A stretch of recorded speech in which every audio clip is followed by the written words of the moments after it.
আসসালামু আলাইকুম। আমি Fatimatuz Zohra, consultant dietitian, founder and CEO Bangladesh nutrition and wellness academy.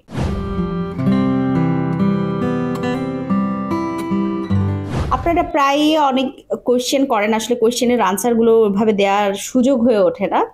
তো আজকে যেহেতু রমাজান উপলক্ষে আপনাদেরকে রমাদানের বিভিন্ন প্রশ্ন উত্তর আমি দিব, তো এখানে একটা কমন কোয়েশ্চেন ছিল এরকম, সেহরিতে কেমন হবে আদর্শ খাদ্য তালিকা বা হেলদি খাদ্য তালিকা। দেখুন, আমাদের নবীজি শুধুমাত্র খেজুর দিয়ে সেহরিতে উনি রোজা রাখতেন। 3টা খেজুর খাওয়া কিন্তু সুন্নত, উনি 3টা খেজুর খেয়েই রোজা রাখতেন। সেক্ষেত্রে যদি কেউ 3টা খেজুর খেয়ে রোজা রাখেন, সেক্ষেত্রে একটা সুবিধা আছে, সেটা হচ্ছে আমাদের যে গ্যাস্ট্রিক এমটি টাইম, সেটা 2 থেকে আড়াই ঘন্টার মধ্যে এটা লস হয়ে যায় এবং সারাটা দিন গ্লাইকোজেন ভাঙার খুব সুযোগ থাকে। সো যারা এরকম ওজন কমাতে চাচ্ছেন, তারা যদি পারেন খেজুর খেয়ে এটা রোজা রাখতে পারেন, তবে অবশ্যই এটা কিন্তু সুস্থ মানুষের জন্য বলছি। আর যদি অন্য কোনো অসুবিধে থাকে তাহলে কিন্তু তারা এটা করবেন না।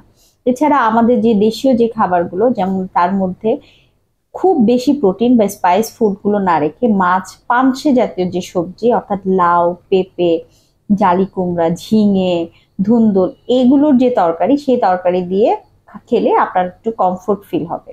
এছাড়া দই, চিড়া, কলা, এটা যেমন ইফতারের জন্য ভালো, ঠিক তেমনি সেহরির জন্য ভালো। এবং প্রোটিন হিসেবে আপনি একটা ডিম সেদ্ধ রাখতে পারেন।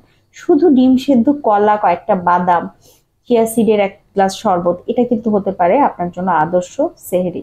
সুতরাং সেহরিতে আসলে আপনি কি খাবেন সেটা আপনার শারীরিক কন্ডিশনের উপরে নির্ভর করছেন, তবে অবশ্যই তাড়াহুড়ো করে খাবেন না। আর আগে এবং পরে পানির পরিমাণটা সঠিক রাখবেন। ধন্যবাদ।